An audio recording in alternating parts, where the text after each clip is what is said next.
I can still smell smoke sometimes, even after all these years. It lingers in places it shouldn't, inside courtroom air conditioning, in the creases of my blazer, in the fabric of my memories. Maybe that's what trauma does. It finds ways to remind you it's still there. The courtroom is colder than I expected.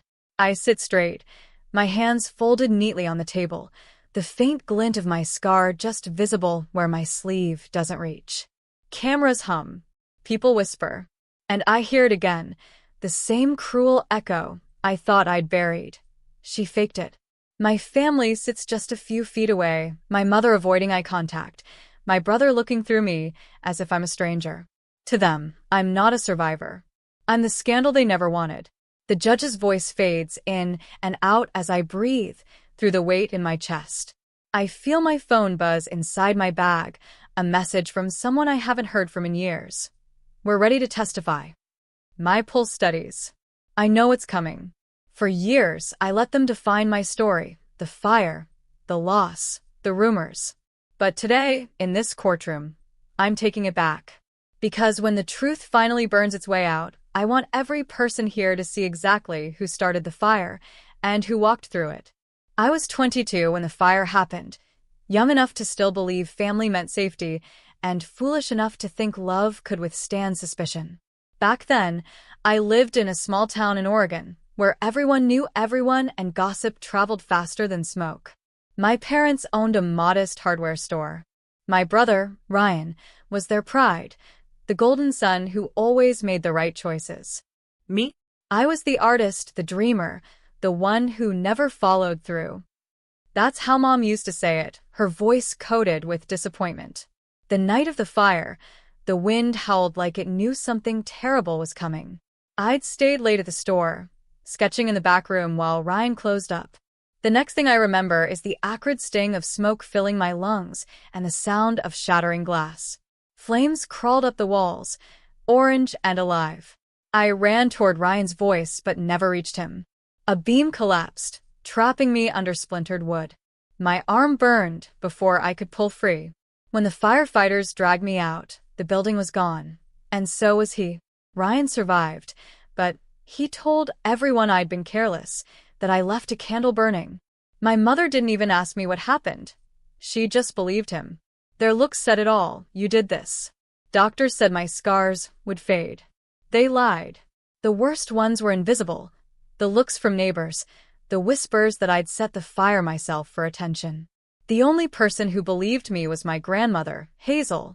She sat beside my hospital bed, her weathered hands clasping mine. Truth doesn't burn, she said softly. It just waits for its moment to shine. Before she passed, she gave me a small silver bracelet, one I still wear. The edges are warped. It melted slightly in the fire. Keep it, she told me. One day, when the world calls you a liar, this will remind you who you really are. A week after her funeral, I packed what little I had and left town. I didn't know where I was going, only that I couldn't stay where my name had turned to ash. I didn't look back. When I left Oregon, I had $200 in my wallet, a half-healed burn on my arm, and no idea who I was anymore. The first few nights, I slept in my car, an old Ford Fusion that smelled like smoke and freedom. I drove until the mountains gave way to city lights and found myself in Seattle, where nobody knew my name or my story. That anonymity felt like oxygen. I took a job as a receptionist at a local fire station.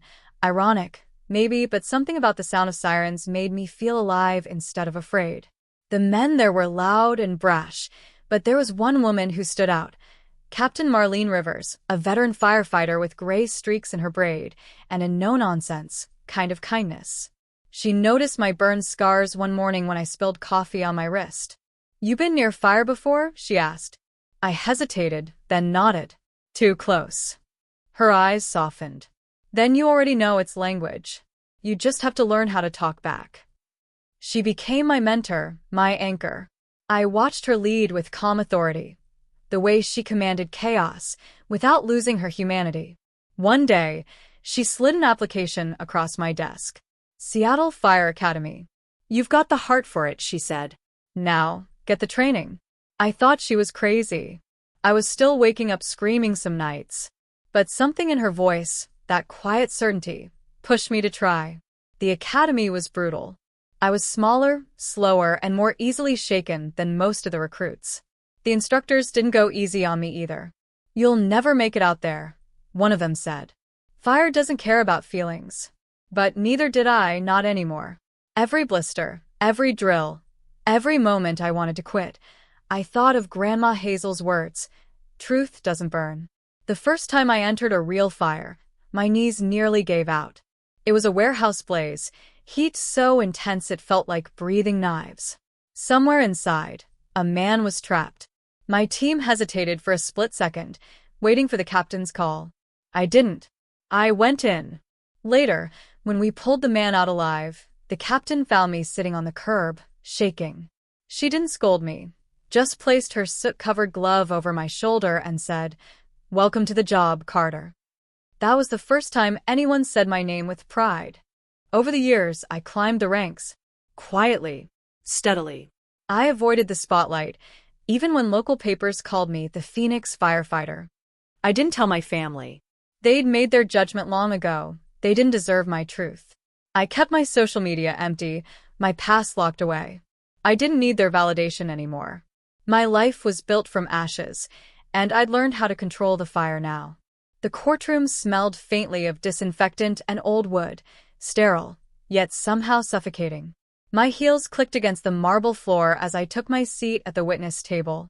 It wasn't my first time in a courtroom, but it was the first time the fire that once defined me had become evidence.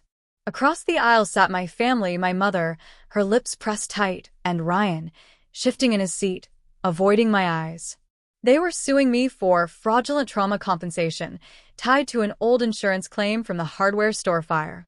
According to them, I'd exaggerated my injuries to gain money and sympathy.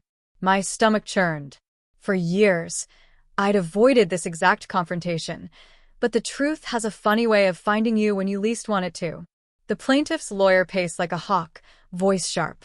"Miss Carter, are you still claiming that you were a victim in the fire that destroyed your family's business?" "Yes," I said evenly. "And yet, in the following years, you miraculously joined the Seattle Fire Department and became, what was it, the Phoenix Firefighter?" He smirked like my success was a crime. I stayed still. Calm. Let them talk. My lawyer, a kind-eyed woman named Dana, stood. "We'll get to that," she said. "But first, let's hear from the witnesses." The first few witnesses were predictable: insurance reps, neighbors, people who barely remembered me. Then the bailiff opened the door, and in walked Captain Marlene Rivers, her uniform immaculate, her presence commanding. A ripple of whispers filled the courtroom. "Captain Rivers," Dana said, "you've worked with Miss Carter for nearly 8 years, correct?" Marlene nodded. "That's right. She's one of the best firefighters I've ever trained." "Were you aware of her past?" "I was. And I also verified it. I've seen the records, the medical reports, the fire investigation." "She didn't start that fire." "She saved her brother's life in it."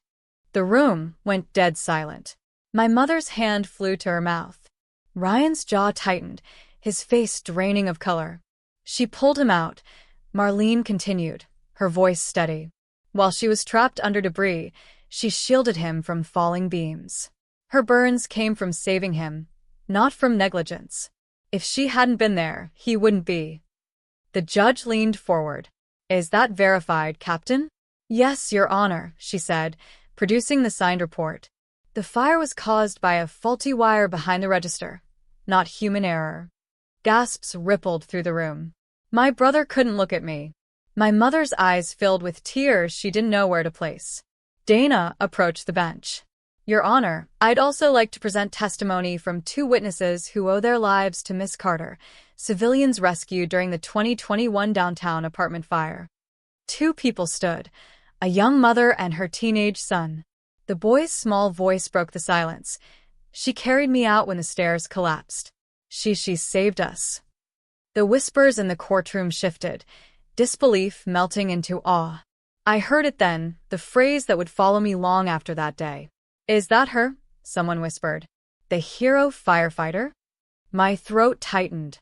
I didn't cry, not because I wasn't moved, but because it was finally over. The years of doubt, the rumors, the guilt, all burned away in that moment. When the judge dismissed the case, my mother reached for me. "Emily," she whispered, my name trembling on her lips. "We didn't know." I looked at her, the woman who once told me I ruined everything. For the first time, I didn't feel anger, just clarity. "No," I said quietly. "You never asked." And I walked out of that courtroom not as the accused, not as the victim, but as the woman who had survived both the fire and the people who doubted she ever did. The media called for interviews the very next morning. Reporters parked outside my apartment building, waving microphones and snapping photos as I walked to my car. Headlines ran across every local station. "Hero firefighter vindicated in courtroom drama." But I didn't care about the attention. The real story wasn't on the news. It was waiting in the quiet space of my phone, a single text from my mother. "Can we meet? Please." I stared at it for hours before replying. Finally, I typed one word: tomorrow. We met at a small cafe near the harbor. The sky was gray, the kind that carried the promise of rain. I arrived first, ordered black coffee, and sat by the window. When they walked in, my mother and Ryan, I almost didn't recognize them. Time had humbled them. They looked smaller somehow, softer. My mother's voice trembled. "Emily, I don't know how to start." "Try the truth," I said gently. Silence settled between us, heavy, but not hostile. Ryan cleared his throat first. I blamed you because I couldn't face what I did. I left that space heater plugged in. The fire was my fault." I nodded slowly. "I know." He looked up, startled. "You knew?" "I saw the cord melt that night. I just never thought exposing you would heal anything." Mom reached across the table. "We were wrong, Em. So wrong. I just wanted to protect him, and her voice cracked, I lost you instead." For a moment, I saw her not as the woman who doubted me, but as a mother crushed by her own guilt. Still, I wasn't that desperate, hurt girl anymore. "I'll forgive you," I said softly. "But it comes with conditions." Their eyes lifted, cautious. "First," I began, "we start with honesty. No more secrets, no more convenient versions of the truth." I looked at Ryan. "That means therapy for both of you. You need to deal with what actually happened, not bury it under silence." They nodded. "Second," I continued, "no more using my name to fix your reputation. You don't get to post about me, tell neighbors we made up, or wear my story like redemption. This healing is private." Mom wiped her tears. "And the third," I took a slow sip of coffee before answering, "you learn what survival really means. Get involved in something that helps others. Volunteer at the burn center in Portland. See the kind of pain you once called fake." Ryan swallowed hard. "You really think we can make this right?" I looked out at the rain beginning to fall, each drop blurring the view like tears on glass. "You can't undo the fire," I said, "but you can stop letting it define you." For the first time in years, the silence between us didn't hurt. It healed. I stood to leave, sliding a 20 under my untouched cup. "I don't need apologies," I said, adjusting my coat. "I just need peace, and I've already found it." A month later, I drove back to Oregon. The highway looked the same, pine trees swaying on either side, clouds hanging low like a memory that refused to fade. But I wasn't the same girl who had left in the dark, broken and burned. I was returning as someone who had walked through fire and learned to stand in the light. The old hardware store was gone, replaced by a small community park with a playground and a single stone memorial, dedicated to those who lost and those who survived. I parked nearby, stepping out into the crisp air. The faint scent of pine mixed with rain carried a whisper of smoke that no longer frightened me. From my coat pocket, I pulled out Grandma Hazel's bracelet, silver, slightly melted, edges rough against my fingers. I turned it over once, twice, then knelt and placed it beneath the stone. "You were right," I murmured. "Truth doesn't burn. It just waits." Behind me, I heard footsteps crunching on the gravel. I turned to see Ryan and Mom standing there, both quiet, both changed. They didn't speak, just stood with hands clasped, watching as I rose. There were no grand apologies, no tears, just the soft, steady peace of people finally facing the same truth. We stayed there for a long moment, listening to the wind move through the trees. When I finally walked back to my car, I felt lighter, as if the past had exhaled with me. On the drive home, my phone buzzed, a message from Captain Rivers. Heard about the court case. Proud of you, Carter. The fire made you stronger, but you made yourself whole. I smiled, rolling down the window as sunlight broke through the clouds. The world felt wider than it ever had before. Some people call me a hero now. Others still whisper, trying to rewrite my story. But I don't correct them. I don't need to. Because I know what the fire took, and I know what it gave back. A woman who no longer seeks proof of her own survival. I glance at the horizon, the wind tugging at my hair, and say softly to no one in particular. They once said I faked the fire trauma. But when the truth rose from the ashes, even the witnesses called me what I'd always been, the hero firefighter.